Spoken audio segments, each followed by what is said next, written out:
Hello. Sir. Yes, sir. Yes, sir. Okay. We can now start. All of you mute your mic and just listen. Sir English Hindi भी चलेगी। अपनी mic mute कर दीजिए और just lecture पे ध्यान दो।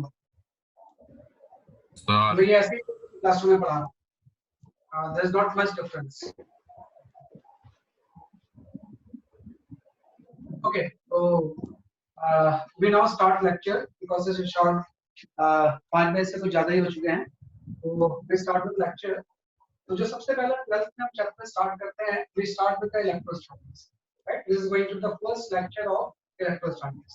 वैसे आगे के लेक्चर भी आपके कंटिन्यू होते रहेंगे। तो सबसे पहले मैं यहाँ पे स्टार्ट करता हूँ इलेक्ट्रोस्टैटिक्स। तो इलेक्ट्रोस्टैटिक्स को सबसे पहले हम डिफाइन करते हैं। तो होप कि आप लोगों ने वीडियो लेक्चर्स और स्टेटअप कर लिया होगा। उसके बाद के स्टेजेस की हम बात कर रहे हैं। तो जब भी हम इलेक्ट्रोस्टैटिक्स की बात करते हैं, we can talk about the electrostatics, right? So as we know, electrostatics is physics of stationary charge. Physics of stationary charge. हाँ, कैसे किसी भी केस में जब हम स्टेशनरी चार्ज के बारे में पढ़ते हैं तो उसी टॉपिक को भी कॉल करते हैं इलेक्ट्रोस्टैटिक्स। एक इसमें एक नया वर्ड आ गया है जो कि 11th में बहुत कम हमने पढ़ा हुआ है, दैट इज योर चार्ज। तो सबसे पहले फिर हम चार्ज को डिफाइन करेंगे। बेसिकली चार्ज क्या होता है? चार्ज के बारे में भी हम जानते हैं कि charge is property of matter, right, due to which right, it produces electric and magnetic effect. Electric and magnetic effect. Right? जब भी हम चार्ज की बात करेंगे तो charge is property of matter due to which it produces electric and magnetic effect. वेजेस physics की property की वजह से ये electric and magnetic effect produce करते हैं, उसका क्या होता है कि आपका चार्ज। इसके बाद जो नेक्स्ट में पढ़ते हैं, we study about the property of charge. कि भाई कोई भी अगर चार्ज होगी तो इसकी बेसिक प्रॉपर्टीज क्या होती है? Property of charge. Property of charge में एज वी नो कि सबसे पहली जो प्रॉपर्टी होती है, right, it is of two type. It is of two type, positive and negative. Positive and negative, है ना, कि जो हमेशा चार्ज होता है दो तरह का होता है, एक तो आपका होगा पॉजिटिव और दूसरा होगा बेसिकली आपका नेगेटिव। पॉजिटिव हम जानते हैं कि प्रोटॉन पे चार्ज पॉजिटिव होता है और इलेक्ट्रॉन पे चार्ज क्या होता है, नेगेटिव होता है। तो ये कन्वेंशन हम फॉलो करते हैं कि दोनों अपोजिट टाइप के होते हैं। तो एक को हमने पॉजिटिव डिफाइन किया, दूसरा डिफाइन किया जैसे कि आपका नेगेटिव। जो इसकी सेकंड प्रॉपर्टी होती है चार्ज की, that is for isolated body or isolated body, charge remain conserved. Charge is conserved. कोई उसका ऐसा चार्ज कंजर्व है, बॉडी चार्ज करना चाहिए आपको कंजर्व। सेकंड प्रॉपर्टी ऐसे हम आ जाते हैं प्रॉपर्टी नंबर 3 के ऊपर। कोई भी अगर चार्ज होगा तो प्रॉपर्टी नंबर 3 इसकी होती है charge is quantized. Charge is quantized. ये थर्ड प्रॉपर्टी के चार्ज इज क्वांटाइज्ड। इसका मतलब हो जाएगा कि किसी बॉडी के ऊपर जो चार्ज होगा, charge on any body is integral multiple of E. Integral multiple of E. That is, E is the charge on electron or proton. में मिनिमम जो चार्ज पॉसिबल हो, चार्ज ऑन इलेक्ट्रॉन या proton है, तो किसी body पे जो charge होगा वो E का इंटीग्रल मल्टीपल होगा। मतलब किसी बॉडी के ऊपर अगर चार्ज को इमेजिन करें तो Q is equal to हमेशा प्लस माइनस N है ना, where N is any integer। यानी इसमें जो होता है वो क्या होता है, जैसे आपके इंटीजर किसी बॉडी के ऊपर जो चार्ज होगा वो एक इलेक्ट्रॉन या प्रोटॉन के चार्ज का क्या होगा, इंटीग्रल मल्टीपल। तो हम जानते हैं कि किसी भी इलेक्ट्रॉन के ऊपर जो चार्ज होता है वो 1.6 × 10⁻⁹ कूलम, राइट। वैसे रिसेंट रिसर्च में मतलब हम ऐसे नहीं बोल सकते कि भाई किसी बॉडी के ऊपर जो चार्ज हो वो 2.5 टाइम्स ऑफ ई, तो कोई फ्रैक्शन में चार्ज नहीं हो। ऐसे रिसेंट रिसर्च में एक कॉस्ट का कांसेप्ट आता है। भाई नॉर्मली आइसोलेटेड कॉस्ट जिसमें भी चार्ज जो है वो ई से कम भी हो सकता है। अगर हम कॉस्ट की बात करें तो कॉस्ट के ऊपर चार्ज ई से कम होता है, लेकिन वो एक रिसर्च की चीज है और अभी भी कोई भी आइसोलेटेड फॉर्म में कॉस्ट फाइंड आउट नहीं होगा। तभी हम ये मान के चलेंगे कि मिनिमम पॉसिबल चार्ज जो किसी बॉडी के ऊपर होगा वो इलेक्ट्रॉन का होगा और किसी भी दूसरी बॉडी पे जो चार्ज होगा वो इलेक्ट्रॉनिक चार्ज का क्या होगा, इंटीग्रल मल्टीपल। तो इज द प्रॉपर्टी नंबर 3। और प्रॉपर्टी नंबर 4 की अगर हम बात करें तो charge are always additive. Charges are additive है ना। चार्जेस आर एडिटिव का मतलब हो जाएगा कि इसका एडिशन एंड सब्ट्रैक्शन अलजेब्रिक होता है, राइट। चार्ज एड अलजेब्रिक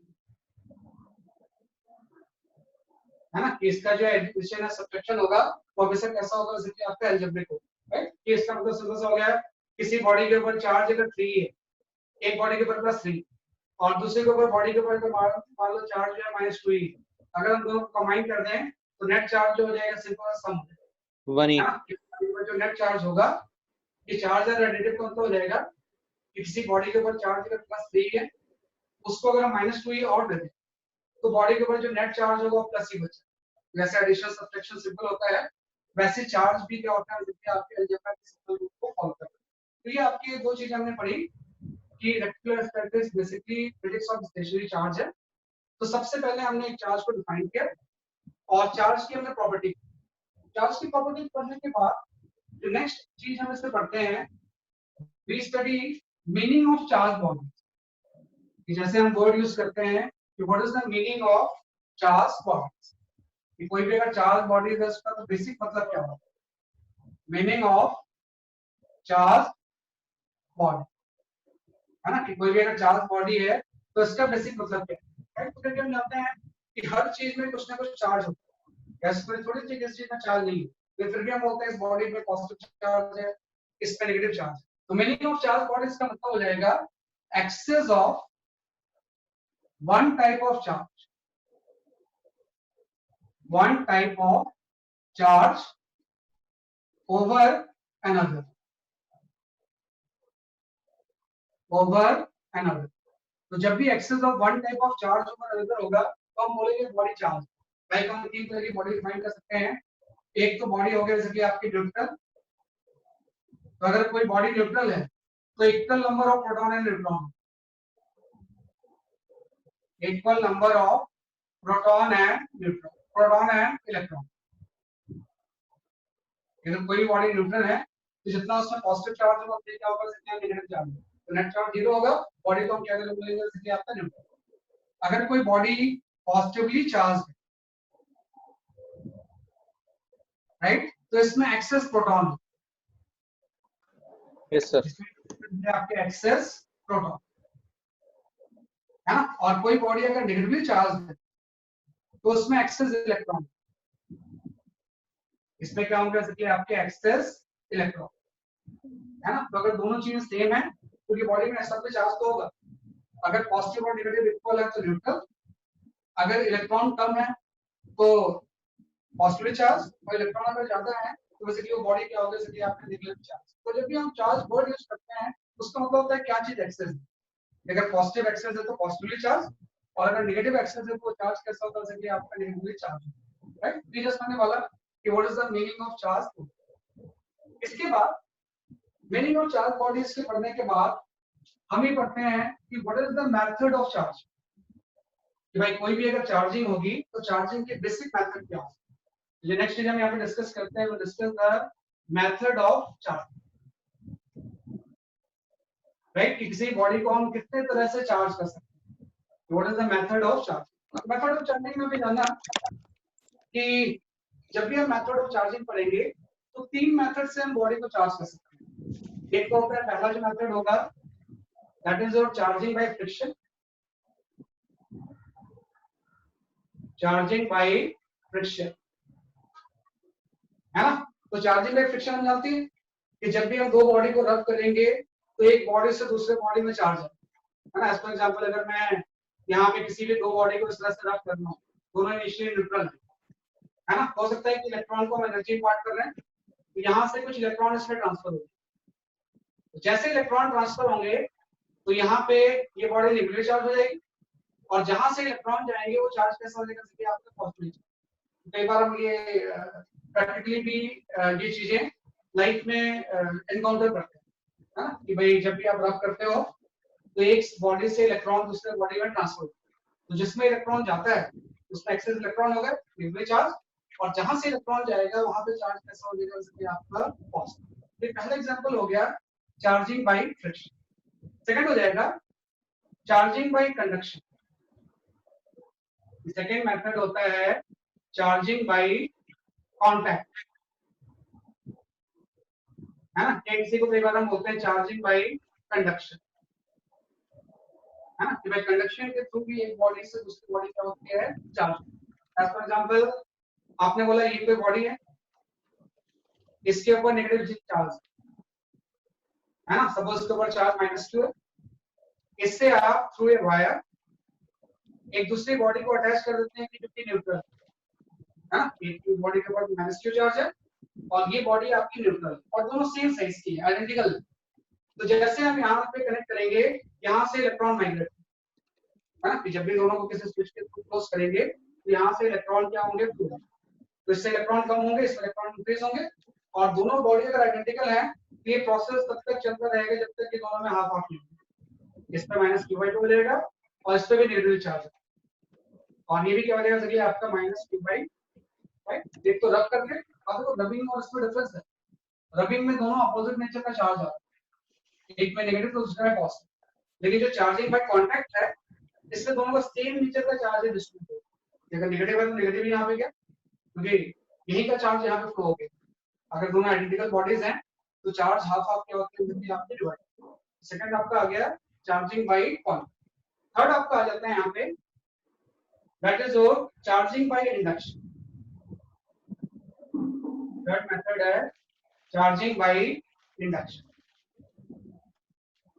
है ना। तो चार्जिंग बाय इंडक्शन में भी हम जानते हैं कि इंडक्शन में कोई कांटेक्ट इन्वॉल्व नहीं, जैसे इसमें तो कांटेक्ट मिला है, इसमें भी कांटेक्ट मिला है, तो इसमें कोई कांटेक्ट नहीं। इसमें सिंपल सा क्या होता है कि अगर कोई यहाँ पे न्यूट्रल बॉडी है, राइट, और यहाँ पे अगर कोई पॉजिटिव चार्ज या बॉडी इसके पास लेके आते हो है ना, तो इसके इलेक्ट्रॉन को अपनी तरफ अट्रैक्ट करेगा, तो जैसे आपके इलेक्ट्रॉन अट्रैक्ट होंगे तो यहाँ पे एक्सेस ऑफ इलेक्ट्रॉन होगा, राइट, और यहाँ पे एक्सेस हो गया, और जहां से इलेक्ट्रॉन आएंगे वहां पे डेफिशिएंसी ऑफ इलेक्ट्रॉन, तो एक लोकलाइज्ड चार्जिंग, यही जो चार्ज यहाँ पे आता है इसको हम बोलते हैं induced charge. This kind of charge is known as a induced charge, right. तो सिंपल सा है कि जैसे हम पॉजिटिव चार्ज बॉडी को यहाँ पे लेके आएंगे, इलेक्ट्रॉन को अट्रैक्ट करेगा तो यहाँ पे नेगेटिव हो गया और यहाँ पे पॉजिटिव आ गया। लेकिन आपको पता है इसमें क्या है, जैसे मैं इसको हटाऊंगा फिर से बॉडी न्यूट्रल हो जाएगी। मतलब यहाँ पे चार्ज तभी तक रहेंगे जब तक कि इंड्यूसिंग बॉडी, जैसे आप इंड्यूसिंग बॉडी को आप हटाओगे तो फिर से ये आपस में मर्ज होकर फिर से बॉडी क्या हो जाएगी, सबकी आपकी न्यूट्रल। ये कुछ बेसिक चीज मैंने आपको बताई जो कि स्टार्टिंग के लिए आपको बहुत जरूरी। बेसिकली हम इसके बारे में बहुत ज्यादा चीजें नहीं जानते कि चार्ज क्या है, what is the meaning of charge bodies, और किस किस मेथड से हम किसी बॉडी को चार्ज कर सकते हैं। Charging by friction, by contact, और थर्ड हो जाएगा चार्जिंग बाय इंडक्शन। इसके बाद हम आते हैं एक इंपॉर्टेंट चीज, what is the main goal जिससे कि पूरा का पूरा ये चैप्टर गवर्न होता है कि सबसे मेन लॉ, जैसे कि आपने पढ़ा पूरा का पूरा मैकेनिक्स, तो वो न्यूटन्स लॉ से गवर्न होता था। ग्रेविटेशन में न्यूटन्स लॉ ऑफ ग्रेविटेशन थे, हीट एंड थर्मो में लॉ ऑफ थर्मोडायनामिक्स थे। वैसे इस चैप्टर में भी एक ना कोई लॉ होगा जिससे कि पूरा चैप्टर ही गवर्न होता है।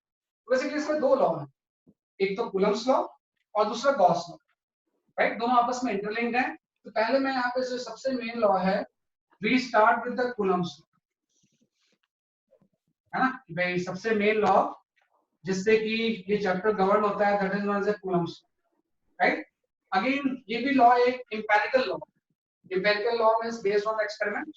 जैसे न्यूटन्स लॉ ऑफ ग्रेविटेशन एक एम्पिरिकल लॉ था, वैसे ये भी लॉ जो है it is based on some experiment. और इसके बारे में काफी कुछ हम जानते हैं कि अगर मैं यहाँ पे सपोज 2 पॉइंट चार्ज रख दूं, एक आपका Q1 है और इससे किसी सेपरेशन पे एक दूसरा पॉइंट चार्ज Q2, राइट। तो आपको अगर लाइक चार्ज होगा तो रिपल्शन होगा और अनलाइक चार्ज होगा तो क्या होगा, जैसे कि आपका अट्रैक्शन होगा। हम यही जानने की कोशिश करते हैं कि इन चार्जेस के बीच में कितने अमाउंट का इलेक्ट्रोस्टैटिक फोर्स है। उसी इलेक्ट्रोस्टैटिक फोर्स को हम कूलम्ब्स लॉ से फाइंड आउट करते हैं। हम जानते हैं कि as per the Coulomb's law, अगर ये डिस्टेंस r है तो this force is directly proportional to the product of magnitude of the charge, and this force is inversely proportional to the square of the separation. Yes, दो तरह के law हैं। This force is directly proportional to the magnitude of the product of the charges and inversely proportional to the square of the separation. Right? तो बस बात है, जब हम इसको एक कंबाइन करेंगे तो we have to put one constant, और ये आपको हो जाएगा k mod of q1 mod of q2 by r, है ना। तो आपने एक कांस्टेंट लगाया है, इसी के कांस्टेंट को हम बोलते हैं कूलम्ब्स कांस्टेंट, कूलम्ब्स कांस्टेंट। इसमें कांस्टेंट k आया है and this k constant is simply known as Coulomb's constant. और उसकी वैल्यू भी हम यहाँ पे लिखते हैं कि k की जो वैल्यू होती है वो होती है 1/4 पाई एप्सिलॉन नॉट। इसमें जो एप्सिलॉन नॉट एक नया टर्म यूज हुआ है, we call it the permittivity of the free space, permittivity of free space or vacuum, free space or vacuum, हाँ। यहाँ पे जस्ट आपने बोला कि कूलम्ब्स कांस्टेंट है, कूलम्ब्स कांस्टेंट की वैल्यू होती है 1/4 pi epsilon not. Epsilon not जो होता है इसको हम बोलते हैं permittivity of the free space और वैक्यूम। और इस एप्सिलॉन नॉट की SI यूनिट में जो वैल्यू होती है दैट इज 8.85 into 10⁻²।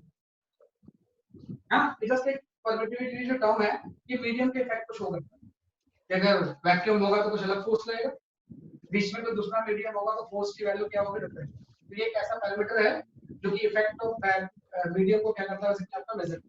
और इसी में अगर मैं एप्सिलॉन नॉट की वैल्यू यहाँ पे पुट कर दूं तो जो k होगा इसकी वैल्यू 9 into 10⁻9 होगी, that is newton metre square by coulomb, right. तो बेसिकली इस कांस्टेंट की वैल्यू इतनी यूज नहीं होती है, बल्कि हम इस पूरे टर्म की वैल्यू ज्यादा यूज करते हैं। जो कूलम्ब्स कांस्टेंट है इसकी वैल्यू कितनी रहेगी, 9 into 10⁻9 न्यूटन मीटर स्क्वायर पर कूलम्ब, राइट। तो ये आपका आ गया कूलम्ब्स लॉ। जब भी आएगा ये भी एक इनवर्स स्क्वायर लॉ है और इसको हम इसी तरह से लिखेंगे, this law is simply F is equal to k q1 q2 by क्या हो जाएगा r स्क्वायर। अब एक चीज है कि जैसे अभी तो आपने बोला कि ये दोनों पॉइंट चार्ज हैं, डिस्टेंस r है और बीच में वैक्यूम है सब,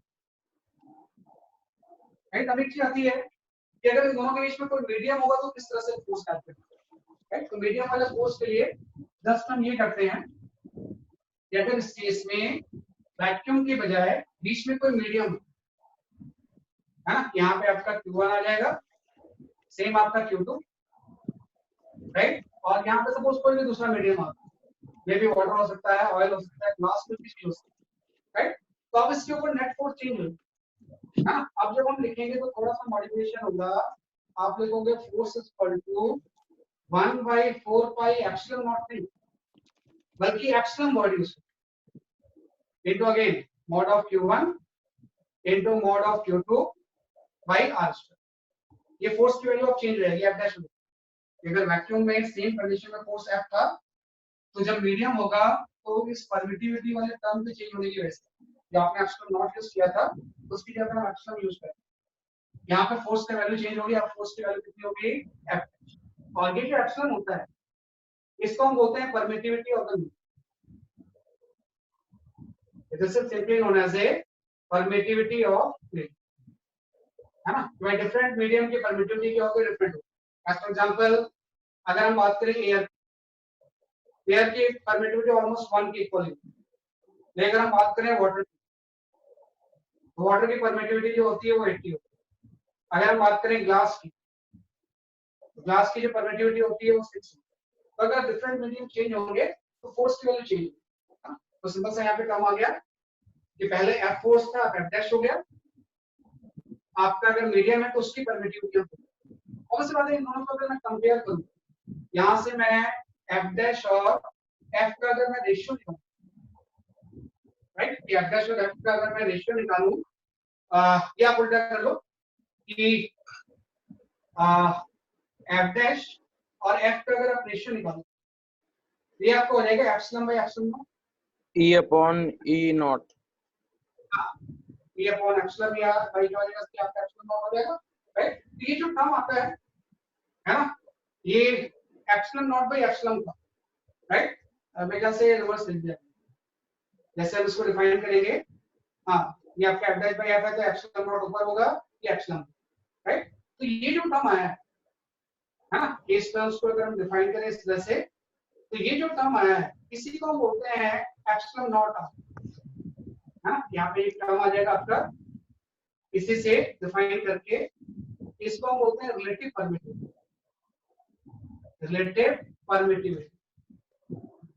है ना। तो जैसे आपने परमिटिविटी ऑफ फ्री स्पेस लिया, परमिटिविटी ऑफ मीडियम लिया, इसका जो रेशियो होता है उसको हम क्या होता है, रिलेटिव परमिटिविटी। जो रिलेटिव परमिटिविटी होती है वो एप्सिलॉन बाय एप्सिलॉन नॉट होती है। ये मीडियम की परमिटिविटी और वैक्यूम के परमिटिविटी का जो रेशियो होता है उसी को हम बोलते हैं, जैसे कि आपका रिलेटिव परमिटिविटी, राइट। यहाँ पे कि जो F डैश बाई F की वैल्यू होगी ये आपकी 1 बाई एप्सिलॉन नॉट R, है ना। मतलब F डैश की जो वैल्यू होगी ये आपका F by relative permittivity, right. तो अब ऐसा होता है कि आपको ध्यान दो कि जो रिलेटिव परमिटिविटी होगी इसकी वैल्यू हमेशा 1 से ज्यादा ग्रेटर देन इक्वल टू 1। कि अगर हम वैक्यूम ही ले लें तो 1 होगा, और अगर कोई दूसरा मीडियम है तो उसकी वैल्यू 1 से क्या होगी, इससे क्या आपकी ज्यादा होगी। मतलब ये हो गया कि जब भी वैक्यूम की बजाय दूसरा मीडियम होगा तो फोर्स की वैल्यू हमेशा कम हो जाएगी, है ना। भाई एप्सिलॉन नॉट की आपकी वैल्यू का 1 से ज्यादा मींस F डैश की जो वैल्यू होगी वो लेस देन है।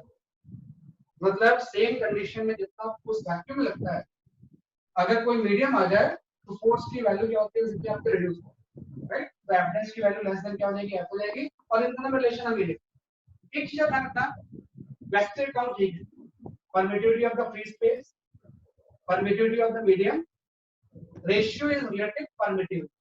लेकिन ये जो रिलेटिव परमिटिविटी है कई बार हम इसको डायलेक्ट्रिक कांस्टेंट भी बोलते हैं, sometimes we call it as a dielectric constant.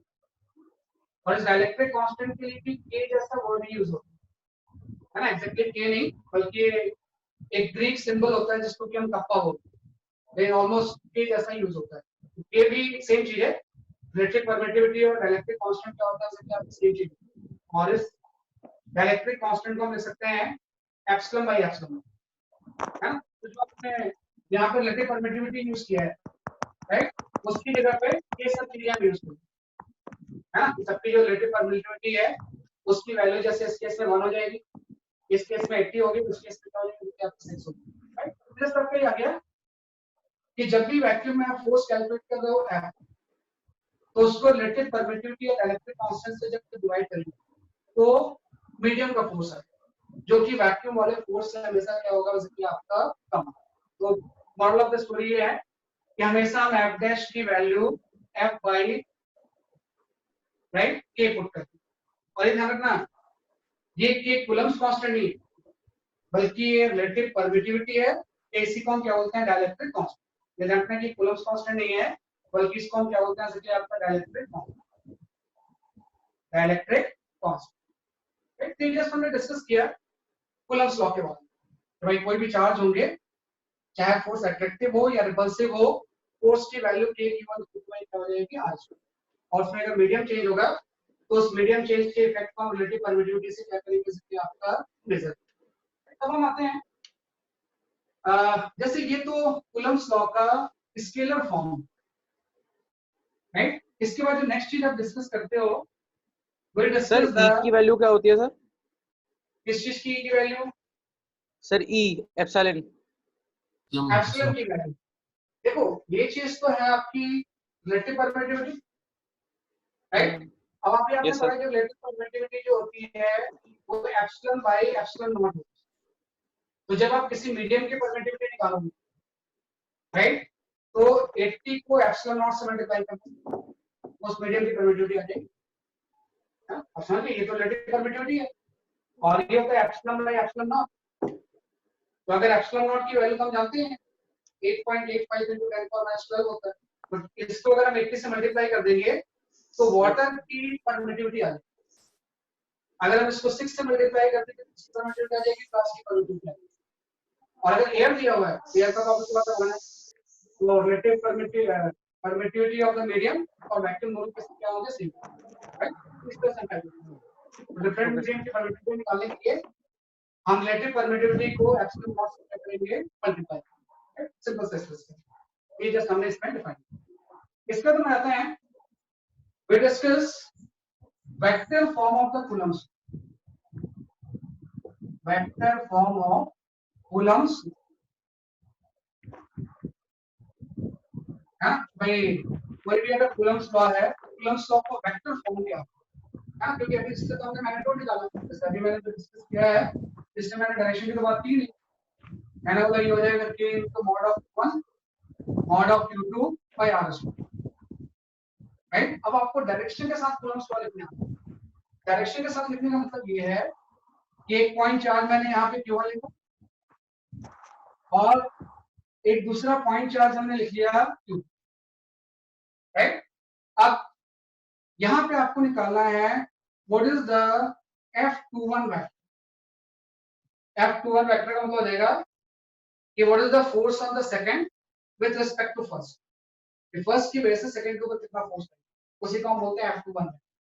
तो जब हम इसको वेक्टर फॉर्म में लिखेंगे तो एक टर्म हम यहाँ पे डिफाइन करेंगे R21, R21 है ना। R21 जो होगा ये भी आपकी सेम चीज है, ये आपका हो जाएगा position vector of second charge with respect to first, position vector of second charge with respect to first, ये सेकंड चार्ज की फर्स्ट के रिस्पेक्ट में पोजीशन वेक्टर क्या है, और आपको निकालना है सेकंड चार्ज के ऊपर फोर्स होगा वो फर्स्ट की वजह से कितना एक्ट करेगा। तो जब भी आप F21 लिखोगे तो यहाँ पे थोड़ा सा चेंज आएगा, कूलम्स कांस्टेंट सेम भाई।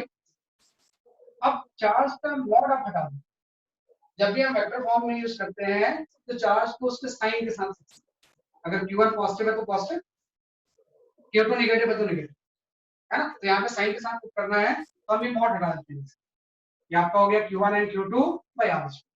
अब एक चीज थोड़ा सा ध्यान रखना कि यहाँ पे तो सिंपल आपने R स्क्वायर लिख दिया, R की सेपरेशन, लेकिन अब इसको R21 के फॉर्म में लिखते हैं। तो R21 के फॉर्म में लिखने के लिए दो तरीके होते हैं, या तो आप लिख दो यहाँ पे R21 के मॉड का क्यूब इनटू R2, है ना। आप इसने क्या किया, R को ऊपर नीचे मल्टीप्लाई कर, तो यहाँ पे R क्यूब हो गया, या और नीचे भी ऊपर एक R21 वाला टर्म है।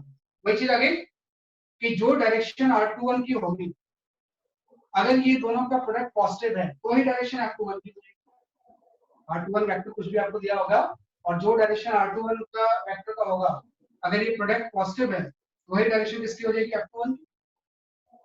इसमें अगर ये प्रोडक्ट नेगेटिव होता है, एक पॉजिटिव और एक नेगेटिव है, तो जो भी F21 होगा वो R21 के क्या हो जाएगा? अपोजिट। R21 वेक्टर के F21 क्या हो जाएगा? इसलिए आपका अपोजिट होगा।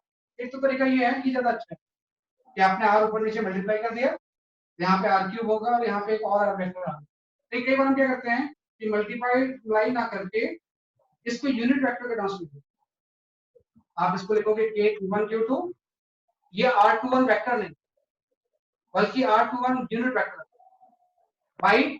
अब चूंकि यूनिट वेक्टर है इसलिए यहाँ आपको क्यूब लिखने की जरूरत नहीं, बल्कि स्क्वायर लिख देंगे। तो ध्यान रखना कि अगर आप यहाँ पे R21 वेक्टर लिख रहे हो करना पड़ेगा, लेकिन यहाँ पे अगर आप यूनिट वेक्टर ले रहे हो जिसकी पॉइंट 1 है उससे आपको डायरेक्शन समझना है, तो यहाँ पे सिंपल सा R21 का स्क्वायर है। लेकिन ज्यादा प्रिविलेज होता है कि जब भी हम वेक्टर फॉर्म में बात करते हैं तो इसको यूज करते हैं, हाँ, तो भाई नीचे आप क्यूब कर दो और ऊपर vector multiply.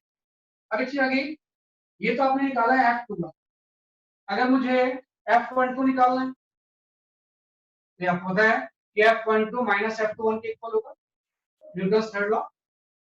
As per third law के अकॉर्डिंग जितना ये चार्ज इसके ऊपर फोर्स अप्लाई करेगा, ये इक्वल अमाउंट का फोर्स इसके ऊपर apply for every action there is an equal and opposite reaction. अगर इसके ऊपर कोई F21 फोर्स लग रहा है, राइट, और तो इसके ऊपर भी F12 फोर्स लगेगा और ये दोनों फोर्स इक्वल आपके अपोजिट दोनों डिफरेंट, इससे फर्क नहीं पड़ता इंटरेक्शन फोर्स है या सेम, जितना फोर्स ये इसके ऊपर अप्लाई करेगा उसका इक्वल एंड अपोजिट रिएक्शन इसके ऊपर एक्ट। आप कोई भी एक कैलकुलेट करो और उसमें जब माइनस साइन पुट करोगे तो दूसरा फोर्स अपने आप। तो जब भी आपको डायरेक्शन इन्वॉल्व करना है, अगर डायरेक्शन की जरूरत नहीं है तो सीधे इससे आ जाएगा, लेकिन डायरेक्शन इन्वॉल्व करना है तो हम vector form of the Coulomb's law पढ़ते हैं, राइट। तो जस्ट हमने vector form of the Coulomb's law की बात। अब एक चीज आ जाती है कि जो भी हम फोर्स यूज कर रहे हैं ये इलेक्ट्रोस्टैटिक फोर्स पूरा का पूरा जो आपने एलिमेंट पढ़ा था, तो इस फोर्स वाला डिस्कस किया उस टाइम तो आपने सिंपल सा इसकी ग्रेविटेशनल फोर्स की बात करते हैं, हाँ, या जो फोर्स हम बात करते थे वो सिंपल सा आपका ग्रेविटेशन नेचर का फोर्स, वेट या टेंशन वगैरह की बात करते थे। ये भी एक इलेक्ट्रोमैग्नेटिक फोर्स है, इसी को हम बोलते हैं इलेक्ट्रोस्टैटिक। तो थोड़ा सा हम ये पढ़ते हैं कि ये जो इलेक्ट्रोस्टैटिक फोर्स लग रहा है इसकी बेसिक प्रॉपर्टीज क्या है। जो नेक्स्ट टॉपिक हम इस पर डिस्कस करेंगे, we discuss the property of electrostatic force. हाँ, यहाँ पे जो नेक्स्ट चीज हम पढ़ेंगे, we study the property of electrostatic force. कोई भी इलेक्ट्रोस्टैटिक फोर्स होगा तो इसकी बेसिक प्रॉपर्टी क्या है पता था। जब भी हम प्रॉपर्टी पढ़ेंगे तो आपको पहली प्रॉपर्टी सब हम जानते हैं। फर्स्ट प्रॉपर्टी होती है कि like charge repel,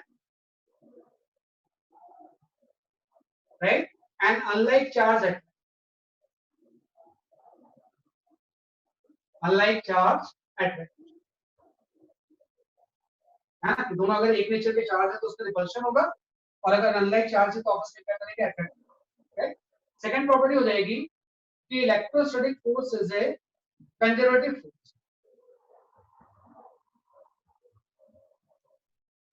is a conservative force. Electrostatic force like gravitational force, like spring force, ये भी conservative force होगा। conservative force का मतलब हो जाएगा कि इलेक्ट्रोस्टैटिक फोर्स की वजह से जो भी वर्क होगा वो हमेशा पास से क्या होगा? Independent. And third, electrostatic force is a central force. Central force है ना, सेंट्रल फोर्स का मतलब हो जाएगा it's line of action passes through the center of the body. Its line of action passes through center of the body.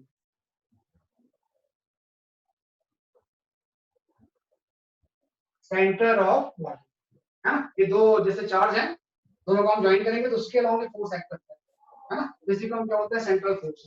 तो electrostatic force calculated central हो गया।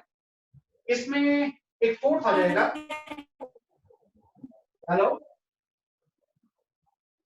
electrostatic force is a central force, its line of action passes through the center of the body, and fourth property हो जाएगी electrostatic force comes in pair, comes in action reaction pair, है जो भी हम discuss कर चुके हैं कि F12 और F21 दोनों इक्वल एंड अपोजिट, तो हमेशा बाकी जैसे फोर्स पेयर में आते हैं वैसे ये भी पेयर में है। F21 12 वेक्टर जो होगा माइनस ऑफ F21, है कि most of the force pairs में आते हैं, वैसे इलेक्ट्रोस्टैटिक फोर्स हमेशा किसमें आएगा, एक्शन रिएक्शन पेयर। अगर एक्शन है तो उसका रिएक्शन भी। फिर सबसे जो इंपॉर्टेंट प्रॉपर्टी है वो होता है electrostatic force follow principle of superposition. सबसे इंपॉर्टेंट चीज फिफ्थ है electrostatic force follow principle of superposition, principle of superposition.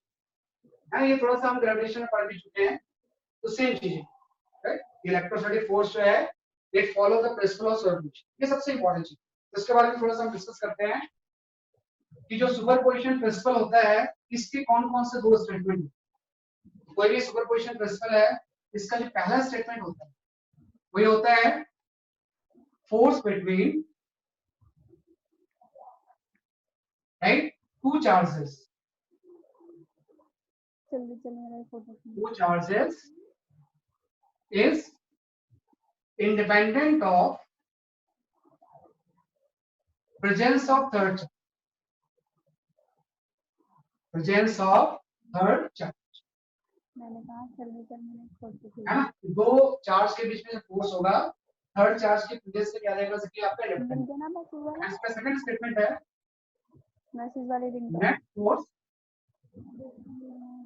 on any charge is vector sum of individual forces, individual forces, है ना। दो स्टेटमेंट है कि दो चार्ज के बीच में जो फोर्स होगा प्रेजेंस ऑफ थर्ड चार्ज से डिपेंडेंट रहेगा, and net force on any charge vector sum of individual force, है। इसका मतलब सिंपल सा हो गया, जैसे मैंने यहाँ पे दो चार्ज ले लिए, एक आपका Q1 है, एक आपका Q2, राइट। तो मतलब है इन दोनों के बीच में कुछ फोर्स है, इस फोर्स को इस Q3 से कोई मतलब नहीं, है ना। Q3 यहाँ है या नहीं है, इन दोनों के बीच के फोर्स को इससे कोई मतलब नहीं होता। इसके बीच में जो न्यूटन्स लॉ से आप फोर्स निकालोगे कि यहाँ पे प्लेस है या बीच में प्लेस है, यहाँ पे प्लेस, उससे कोई इन दोनों के बीच का force present of third charge से क्या रहेगा, इंडिपेंडेंट है, राइट। पहला स्टेटमेंट ये होगा कि भाई किसी भी दो चार्ज के बीच का फोर्स थर्ड चार्ज की प्रेजेंस से हमेशा क्या रहेगा, इंडिपेंडेंट। हाँ, लेकिन किसी भी एक चार्ज के ऊपर जब आप नेट फोर्स निकालोगे तो वो इंडिविजुअल फोर्सेस का क्या हो जाएगा, फैक्टर। इसका मतलब ये हो गया जैसे Q2 के ऊपर अगर मैं नेट फोर्स निकालूं तो Q1 इसको रिपेल करेगा, ये फोर्स हो जाएगा F2, force on the second due to first. Q3 भी इसको रिपेल करेगा, ये फोर्स हो जाएगा F23, है ना। इस फोर्स ने Q1 इसको रिपेल किया, यहां से Q3 ने इसको रिपेल किया, इसको इस फोर्स को इससे को मतलब नहीं, इस फोर्स को इससे को मतलब नहीं। हाँ, लेकिन इसके ऊपर जो नेट फोर्स होगा जस्ट वेक्टर लॉस से गवर्न, या पैरेललोग्राम में आप फॉर्म कर दोगे, इसका रिजल्टेंट नेट फोर्स, इसी को हम बोलते हैं सुपरपोजिशन प्रिंसिपल। अलग अलग फोर्स लग रहे होंगे, उन सब का वेक्टर सम जो होगा वो क्या हो जाएगा, कि आपका रिजल्टेंट फोर्स, राइट। तो इसी के ऊपर आपको फोकस करना है कि भाई कोई भी इलेक्ट्रोस्टैटिक फोर्स है तो उसकी बेसिक ये 5 प्रॉपर्टीज। आपको ये पता है कि इसमें सारी प्रॉपर्टी ग्रेविटेशनल फोर्स से कॉमन है, ग्रेविटेशनल फोर्स है उसमें कोई डिफरेंस नहीं, वो भी इनवर्स स्क्वायर लॉ होता है।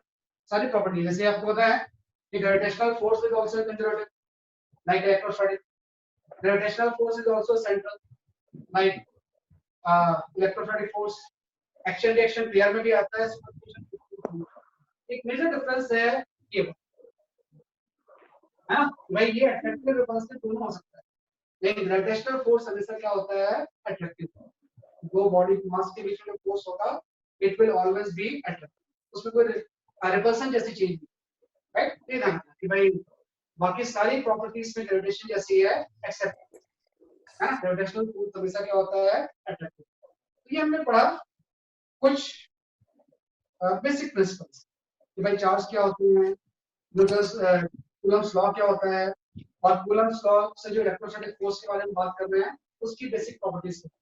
अब आ जाते हैं इसी चीजों के एप्लीकेशंस पे। तो वन बाय वन मैं आपको कुछ न्यूमेरिकल्स लिखूंगा, है ना, और आपको मैं टाइम दूंगा जैसे कि हम क्लास में करते हैं, है ना। तो ये क्लास और उसमें कोई डिफरेंस नहीं है, जैसे मैं आपको कोई न्यूमेरिकल लिखूंगा, आपको टाइम दूंगा, आपका जैसे आंसर आता है अपने माइक को अनम्यूट करके वो आंसर मुझे, अगर वो सही होगा तो ठीक है, देन आई विल एक्सप्लेन कि भाई इसको हम इस तरह से क्या करेंगे, सॉल्व, राइट। एक्सप्लेन तो नहीं मैं करूंगा ही, लेकिन आप अगर सही आंसर दोगे तो अच्छा, राइट। थोड़ा सा जो हमारा काम है वो जल्दी, right. Just ready for the one first numerical. पहले न्यूमेरिकल में जिसमें कि हम ये चीजें अप्लाई करेंगे, जो सबसे पहला न्यूमेरिकल है न्यूमेरिकल नंबर 1, एग्जांपल 1। ये आपको कोई स्क्वायर है, this is a square of side length a, है ना, एक स्क्वायर है, साइड लेंथ a है, और इसके चारों कॉर्नर पे आइडेंटिकल चार्ज रखते हैं, प्लस क्यू एंड प्लस, है ना, ये चार आइडेंटिकल चार्ज रखे हुए हैं। आपको ये करना है कि find out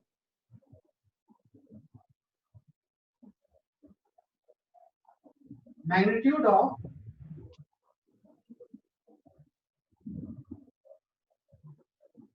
net force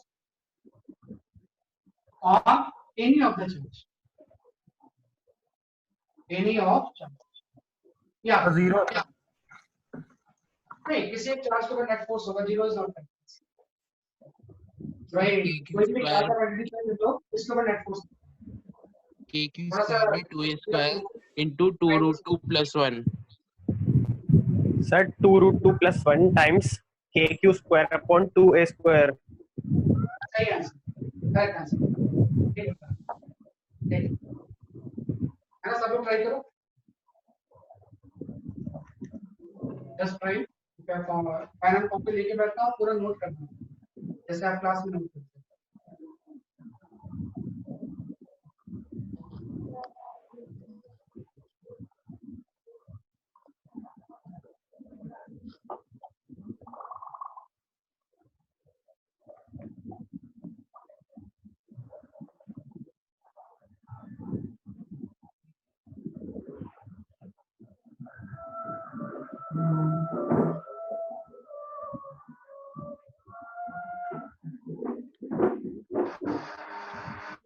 sir √2 + 1 kq² by 2a²। हाँ, मेरे पास जो आंसर है वो इस फॉर्म में लिखा हुआ है कि net force on the charge जो होगा, इसकी जो वैल्यू है ना, वो इस फॉर्म में आंसर लिखा है, F = kq² by a² into half plus कितना फोर्स लगेगा इसका, है ना। किसी भी चार्ज को अगर आइडेंटिफाई करें तो इतने अमाउंट का फोर्स लगेगा। भाई आपने क्या 2 कॉमन ले लिया तो 1 + 2 √2 आ गया, बात देखिए, दिस द करेक्ट आंसर। इसका जो करेक्ट आंसर है वो ये, हाँ, सेम जैसे आप ग्रेविटेशन में करते हैं, चार्ज की बजाय यहाँ पे मास हो जाता है, इलेक्ट्रोस्टैटिक फोर्स की बजाय हम क्या बोलते हैं, ग्रेविटेशनल फोर्स।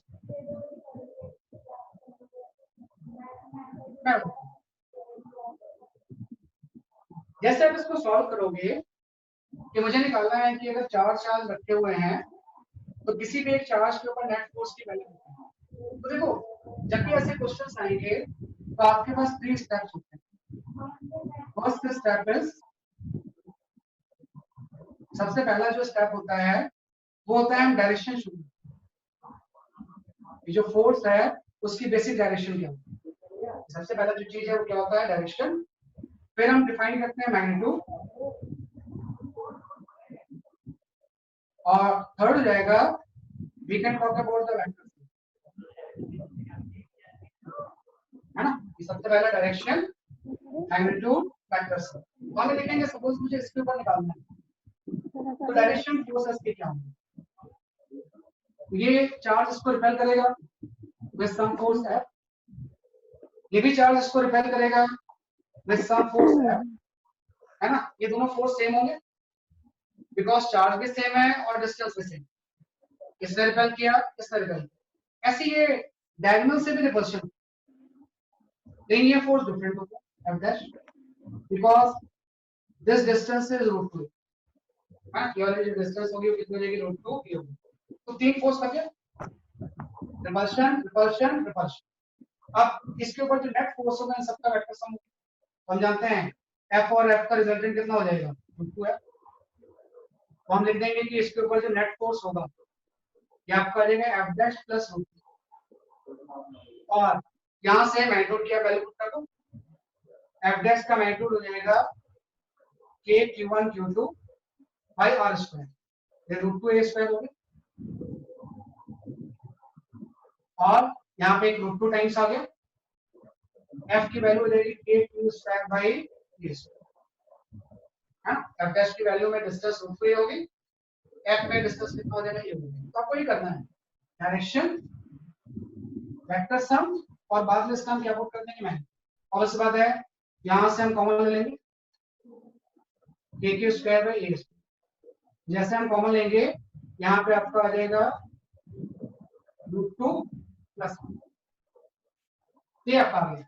भाई किसी भी चार्ज कोई भी आप चूज करो तो बाकी चार्जेस के ऊपर इसके नेट फोर्स की वैल्यू क्या होगी इससे आपकी, ये फर्स्ट बनाने का। तो इस तीनों स्टेप्स को आपको लेना, डायरेक्शन, मैग्नीट्यूड एंड वेक्टर। ऐसे ही हम एक नेक्स्ट क्वेश्चन में जाते हैं एज एग्जांपल 2। एग्जांपल 2 में आप इस तरह से इसको लिख लो, ये दो charge place, one is 4Q और एक चार्ज है आपका Q। इनके बीच का सेपरेशन जो है सपोज L, है ना। यहाँ पे दो फिक्स चार्ज प्लेस्ड हैं, दो मूवेबल चार्ज प्लेस्ड हैं 4Q एंड Q। इनके बीच का सेपरेशन कितना हो सके आपका L, राइट। इस क्वेश्चन आपको ये समझ देना है कि find the magnitude,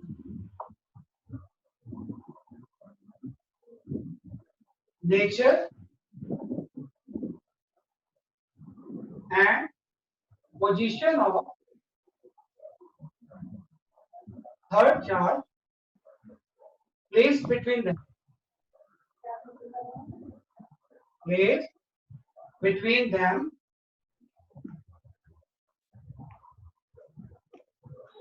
to keep system is in equilibrium.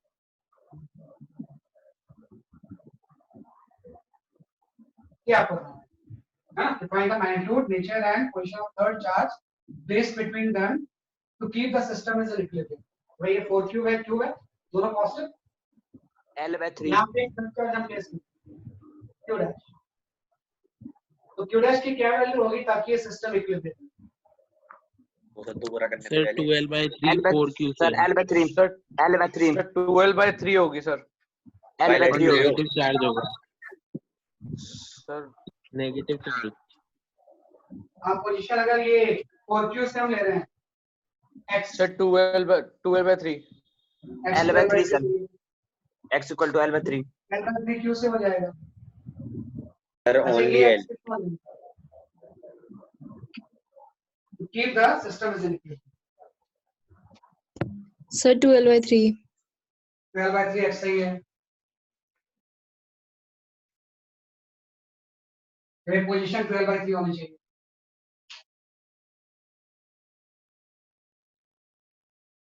अगर ये पूरा सिस्टम इक्विलिब्रियम में है ये कितना होगा, आराम सॉल्व करो, कोई जल्दी नहीं है।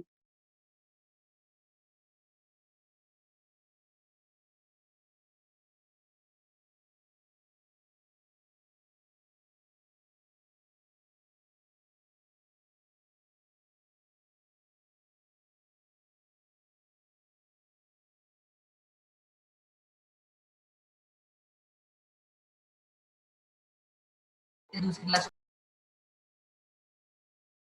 है। x तो सही है 12/3 सर -4q/3 होगा charge. Charge minus 4q/3। x equal to L/3 sir. x तो 12/3 है। सर शनिवार है ना, सर 12/3 है। L/3 है। Sir charge -4q/9। ये सही है। Sir charge 4e/9। 4q/9 minus nature negative हो है ना, कि चार्ज अगर नेगेटिव प्लेस करेंगे तभी सिस्टम क्या होगा, इक्विलिब्रियम। सही बता रहे ये दोनों ऐसा सही है, x 12/3 एंड q डैश की वैल्यू -4q/9। सही बता रहे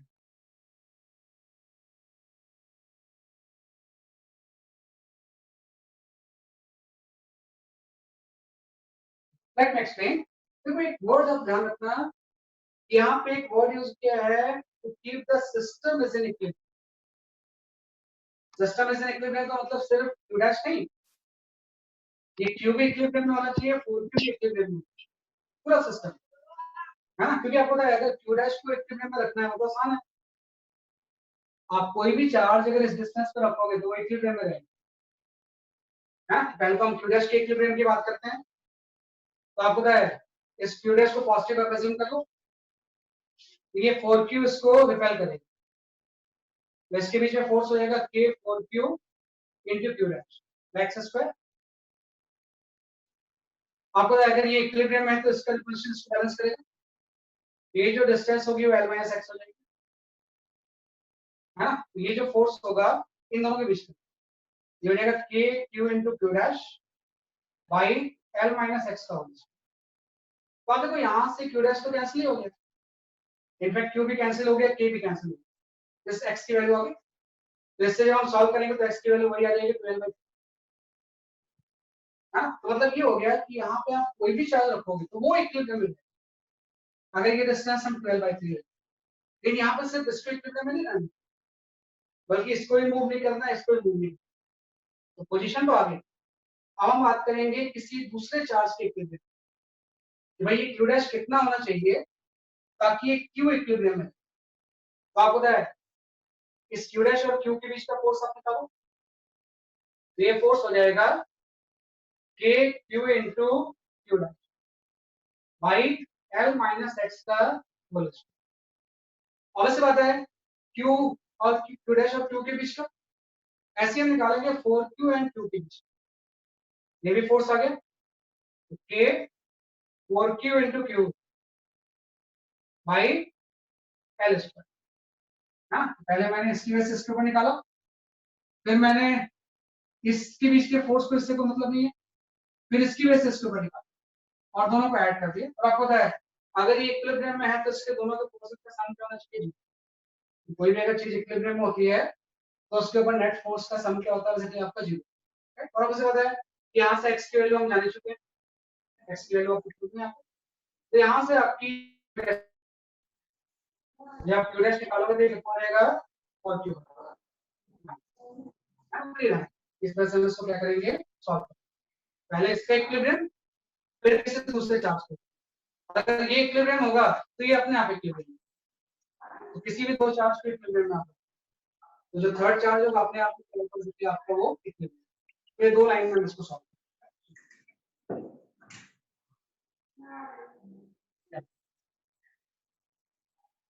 ये आपका एग्जांपल 2 राइट। ऐसे हम आते हैं एग्जांपल नंबर 3 पे, थोड़ा सा टफर साइड पे जाते हैं।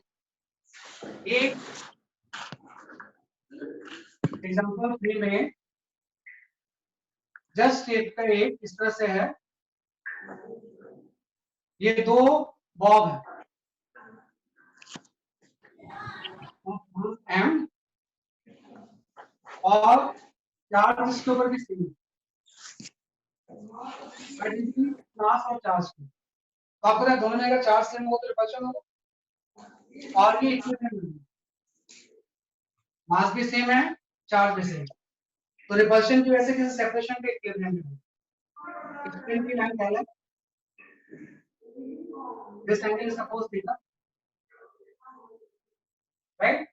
Theta given नहीं है, आपको ये distance suppose x है, find out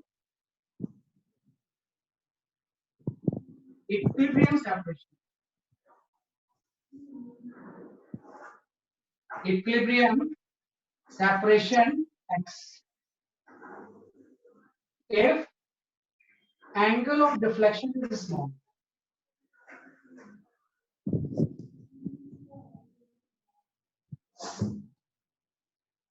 अगर ये एंगल ऑफ डिफ्लेक्शन स्मॉल है और ज्यादा एंगल नहीं है बड़ा ये, तो ये इक्विलिब्रियम सेपरेशन x कितना हो? लेट्स इसको ट्राई करो.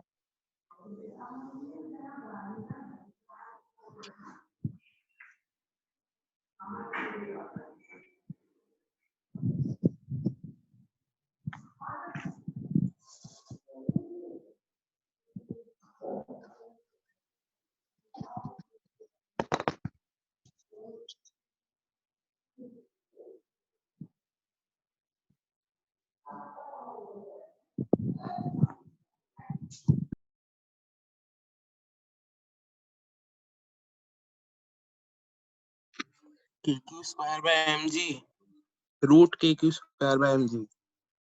ये सही नहीं है आंसर, और थोड़ा सा ट्राई करो. बस एक कंडीशन है कि एंगल स्मॉल, आप कोई थीटा एज्यूम कर लो, आंसर में थीटा आएगा नहीं, लेकिन जो भी एंगल है वो स्मॉल. ठीक है,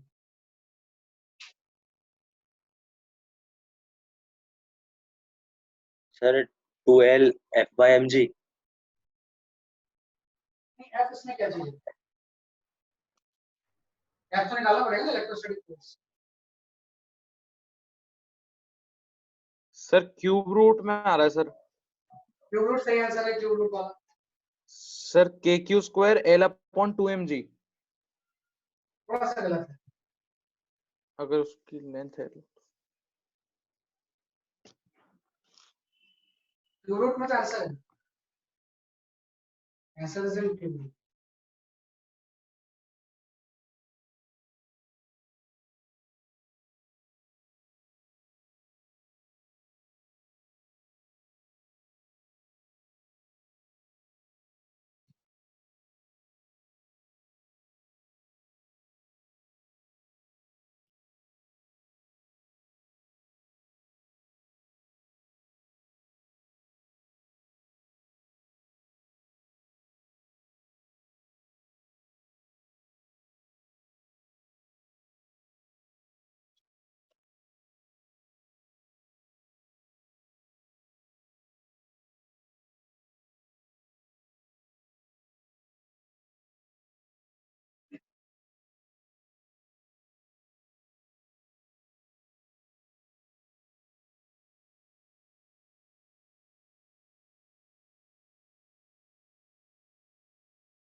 sir cube root KQ square 12 by mg.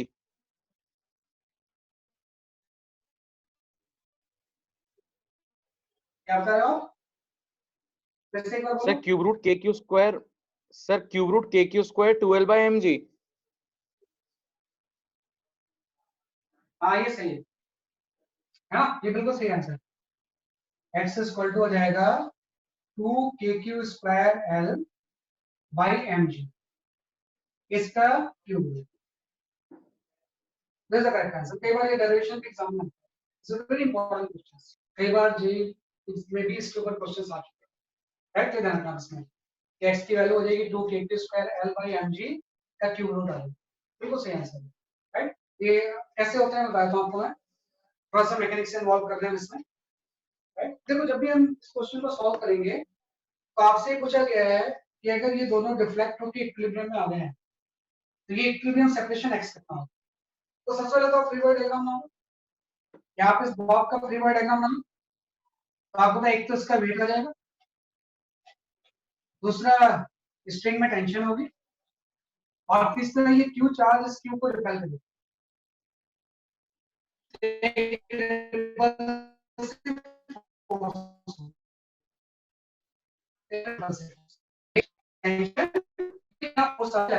इन तीनों फोर्स का सम 0 होना चाहिए, तभी इक्विलिब्रियम होगा। और फोर्सेस बैलेंस कर लो, फोर्सेस बैलेंस करने का तरीका हम जानती हैं। अगर ये एंगल थीटा है तो ये थीटा होगा, टी को हम रिजॉल्व कर देंगे, ये हो जाएगा टी cos थीटा, ये हो जाएगा टी sin थीटा। तो आपको पता है जो टी sin थीटा होगा this will be equal to the F, और जो टी cos थीटा होगा ये किसके इक्वल हो जाएगा, mg। हां, तो टी sin थीटा एफ के इक्वल होगा, एंड टी cos थीटा किसके इक्वल हो सकता है, आपके mg। हां, और इन दोनों को डिवाइड कर दो, यहां से tan थीटा की वैल्यू होगी f by mg, है ना। लेकिन यहाँ पे प्रॉब्लम है कि आपको आंसर जो देना है वो L के टर्म्स में देना है, इसका एंगल गिवन नहीं। अब एक चीज है ना, angle of deflection is small, तो जब भी स्मॉल एंगल होता है वो sin थीटा और tan थीटा सेम, ये हम जानते हैं, है ना। स्मॉल एंगल अप्रोक्सीमेशन में sin थीटा और tan थीटा की वैल्यू क्या होती है, सेम, क्योंकि sin थीटा थीटा होता है और cos थीटा किसके इक्वल हो जाएगा, 1। तो sin और cos सेम होता है, एंगल ऑफ डिफ्लेक्शन स्मॉल, मतलब यहाँ पे tan थीटा की बजाय हम sin थीटा पुट कर सकते हैं, equal to f by mg। अब इस ट्रायंगल में sin थीटा लिखना एकदम आसान, ये डिस्टेंस हो जाएगी x by 2, तो sin थीटा की वैल्यू हो जाएगी परपेंडिकुलर अपॉन हाइपोटेन्यूज, ये आपका हो जाएगा x by 2 sin theta equal to f by mg लिया हमने। f की वैल्यू किसको, तो कूलम्ब्स लॉ से electric force, k q1 q2 means k q square by distance x by mg। ये सिंपल सा है, जस्ट हमने फ्री बॉडी डायग्राम बनाया, ये कंडीशन लिखी, tan थीटा लिखा, और अगर एंगल ऑफ डिफ्लेक्शन स्मॉल है तो sin थीटा और tan थीटा सेम है। वैसे बाद में भी आप नेगलेक्ट कर सकते हैं, लेकिन यहाँ पे ठीक है, sin थीटा आ गया, sin थीटा की वैल्यू आ गई x by 2 divide by l, electric force k q1 q2 by r square by mg आ गया। जैसे हम इसको सॉल्व करेंगे you will get the result, है ना। तो जब भी दो चार्ज इस तरह से होते हैं तो इसके बीच का जो इक्विलिब्रियम सेपरेशन होगा उसकी वैल्यू क्या होती है, आपकी ये, राइट। अब मैं आपसे इसी क्वेश्चंस को थोड़ा सा यहाँ पे इलैबोरेट मैं करता हूँ। इस क्वेश्चन को कई बार क्या होता है, इसमें थोड़ा सा एक एडिशन चीज आती है, कई बार ये बोलते हैं if charge starts leaking with rate dq by dt, अगर ये चार्ज अचानक से लीक करने लगे दोनों साइड साइडेडली, हाँ, कुछ चार्ज बाहर जाने लगे, then what will happen, x का क्या होगा, अगर चार्ज लीक करे तो what will happen to the x, और चार्ज अगर लीक होंगे तो इलेक्ट्रिक फोर्स कम होगा, ये दोनों पास आएंगे। इस केस में अगर चार्ज लीक होने लगे, ये दोनों से अचानक से चार्ज कम होना शुरू, तो अचानक से चार्ज कम होना होगा तो एक दूसरे की तरफ भी आएंगे, हाँ। इस केस में नाउ चार्ज स्टार्ट्स लीकिंग, यहाँ से चार्ज बाहर निकलना शुरू होते हैं, तो ये जैसे चार्ज लीक करेंगे डिक्यूमेंटी रेट से एक दूसरे के पास आएंगे। तो आपको इस केस से पूछा जाता है कि find out relative velocity of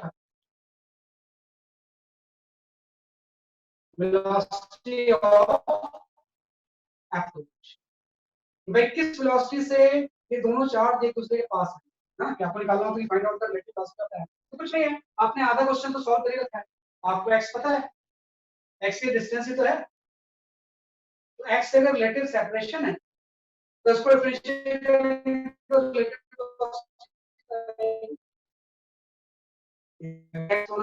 separation है, दोनों में x कम हो रहा है, x का रेट ऑफ चेंज है तो रिलेटिव वेलोसिटी होगी।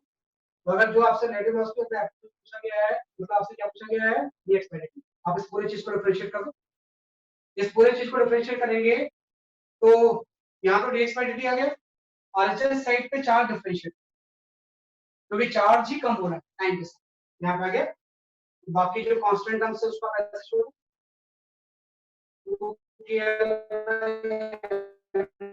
1/3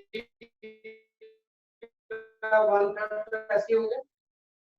Q 2/3 Q 2/3 minus 1 into dt by dt है ना। तो चार्ज अगर इस रेट से डिक्रीज हो तो ये relative velocity of the approach है ना। तो कई बार एग्जाम में इसके ऊपर क्वेश्चंस कई बार आए।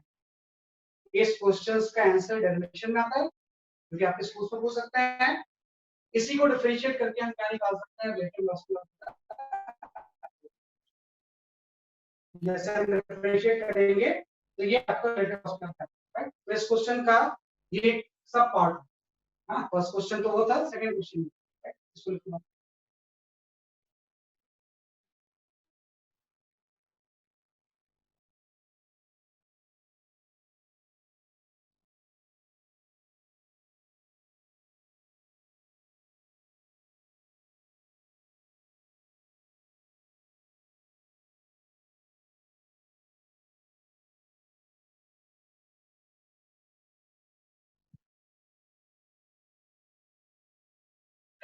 Okay, just last question of the day.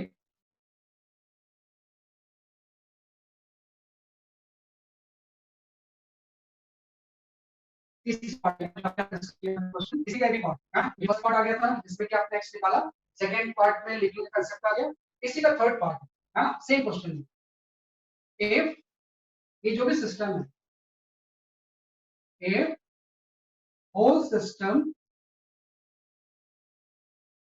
Is submerged in a liquid of density rho, है ना। कि पूरे जो सिस्टम है इसको आपने लिक्विड में सबमर्ज कर दिया और इस लिक्विड की डेंसिटी कितनी है, rho. And if angle of deflection remains same, remain same, then find out dielectric constant, dielectric constant of liquid, dielectric constant of liquid if density of ball is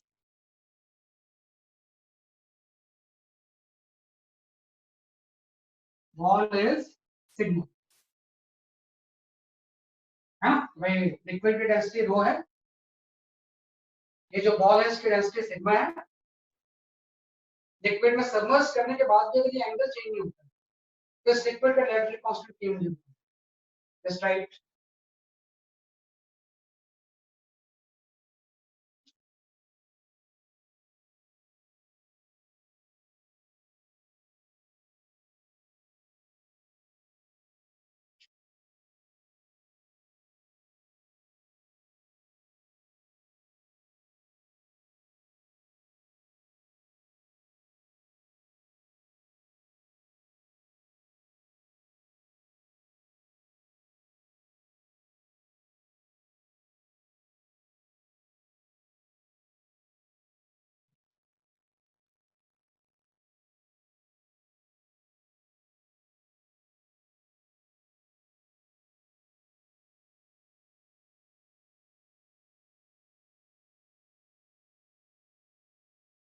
response दो, जिंदा तो है ना।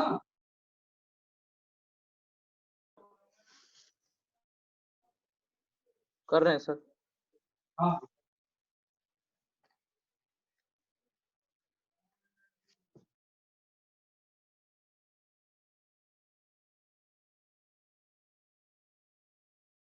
आपके answer में सिर्फ सिग्मा एंड रो आएगा और कोई चीज नहीं है। आपको डायरेक्ट्रिक कांस्टेंट निकालना है और आंसर सिग्मा एंड रो का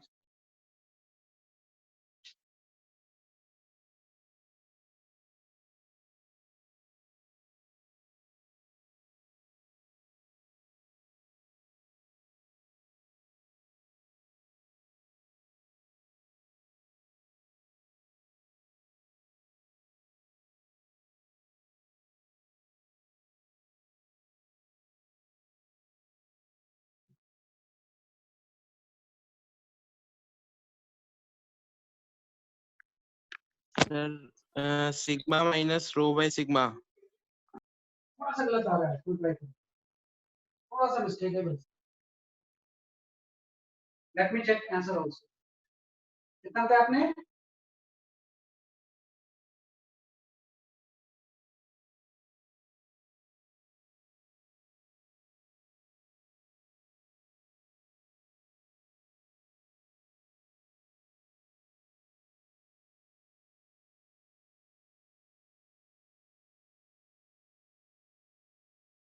थोड़ा सा रेसिप्रोकल करना भूल तो नहीं गया?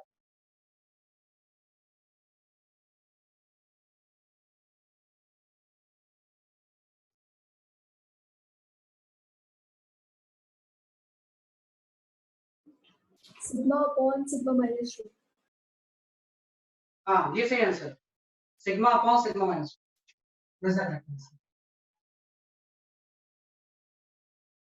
Sigma upon sigma minus electric constant की वैल्यू है। बिल्कुल correct answer. It's also a very important question, काफी इंपॉर्टेंट क्वेश्चन है। हालांकि 2 लाइन का ही, वैसे फिजिक्स में 2 लाइन से ज्यादा ही क्वेश्चन होते हैं। अगर आप सही से लिखोगे ओनली 2 लाइंस आर रिक्वायर्ड।